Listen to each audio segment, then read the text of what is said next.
everybody, Trippin' Sister here, and The Striking Viking.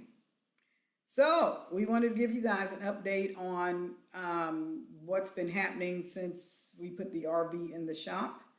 It's still in the shop. we're, we're waiting for a part to come, which I think might be the light that goes back there on the back bumper. Um, so we talked to the guy last Friday, I think, and he said to call tomorrow, Tuesday or whatever. So we'll call and see where they are in the process of getting the repairs finished. Um, but the day that we were taking it to the shop, we discovered that our refrigerator had stopped working. We spent the night in the condo and then we went over there to take it to the shop and to get the rest of the food out of the refrigerator, which had spoiled overnight because the refrigerator had quit working. So, um, I don't know what's wrong with it. We tried a couple of things. Uh, I think somebody had suggested that we tested running the generator to see if it would switch over and all that. It was sluggish switching over. I don't know why that was because I'm not electrically inclined to know what's going on with that. So, but fortunately, all of this happened while the condo was empty and we're able to live here, stay here, because we had closed off our second bedroom, was using it for storage. So we have everything we needed here, pots and pans and all that in that room that we could use while we were waiting. It may affect our being able to rent the place when we want it to if we can't figure out what's going on with the refrigerator. But anyway, so Chris talked to a guy, I think in New Brunswick or somewhere, that was giving him some troubleshooting tips on what to do to check out the refrigerator before we started ordering parts for it or just trying to replace the refrigerator. So I'll let him explain what the guy said. I'm going to jump back first to the rig Oh, and say that on Friday we were told that the glasswork had been done, so the rear end is fiberglass back in place. There we're waiting for the taillight assembly that goes across the back to come in, and then they had to do the masking, the priming, and then the painting, and then we get it back. So things are proceeding apace, I'm happy to say.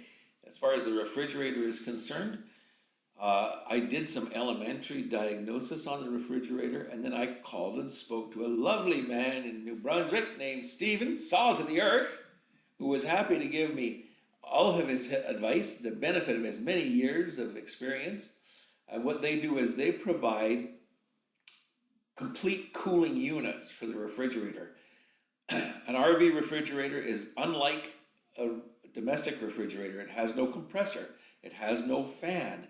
It works on a completely different principle, and it's basically like a large ice chest. If you remember the old Coleman ice chests from camping days, it's basically like an ice chest with a refrigerant unit on the back of it. So they provide a complete new refrigerant unit where you can decouple the fridge, take the screws out, pop the fridge out through the front into the rig, and then take the entire cooling unit off the back and reinstall the new cooling unit. And it's a job, but it's not a huge job, and it's something that could be tackled by anybody who knows how to swing a screwdriver.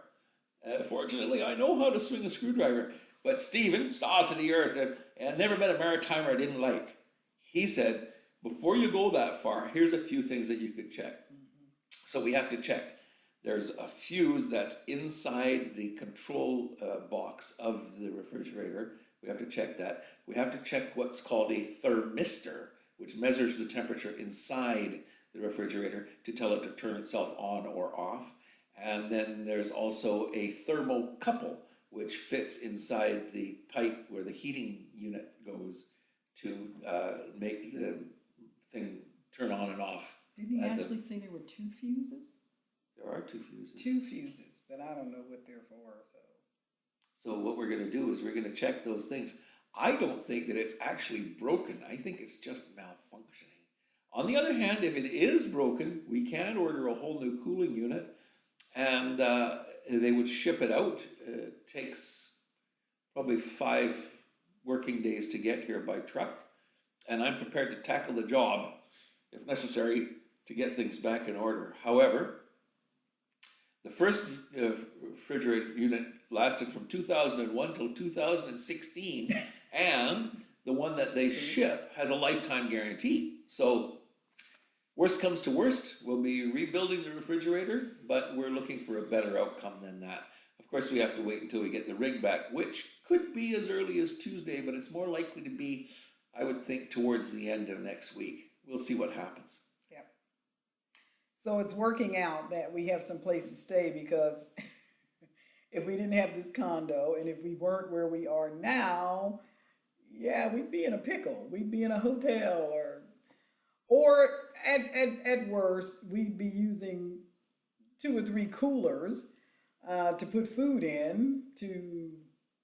No, that wouldn't work either, because the rig has to be in the shop. So yeah, it worked out that we're here. So anyway, hopefully we can get this taken care of. In regard to our last tenants, they're gone. We've had several people look at the place. The problem has been there are no rentals around here, and I think a lot of people are in financial trouble, because we're being told by the real estate agency that these people's credit are not where they can approve it, right? Their score has to fall within a certain parameter, I guess, so that the real estate agency doesn't fall into some kind of liability for renting our place to someone that couldn't actually pay the rent. We come back and, come back on them about that. We could override it if we chose to, but we're looking for people that pay their rent. Yes. So that's the update. Thank you guys for hanging in there with us. We know it's been a few days. We've been really busy. And sorry if there's an echo, because the place is near empty. There's no couch or anything. We're sitting in 2 office chairs. Right. Yes, our furniture consists of 2 office chairs and 2 camp chairs. Yeah. But fortunately we have our laptops with us, so we can communicate with y'all. Yep. And so we're doing the best that we can with our limited resources. Yep. So thanks for coming along. We'll keep you guys updated on how things are going with the RV and the apartment and all that kind of stuff. We're looking forward to getting back into our RV. Oh, yes. When you come out of 200 square feet of space, or less than that, once you get the furniture inside an RV, and then you walk into here, it's like, this place is too big. So anyway, it's kind of weird, because my house is twice this size, and I came here feeling like this is too small for me. Mm-hmm. Then I go into the RV and live there for a year and come back, and it doesn't feel like this place is too big for me. So anyhow, that's life on the road. All right, I'll see you guys later. Thanks for coming along. And as always, keep tripping.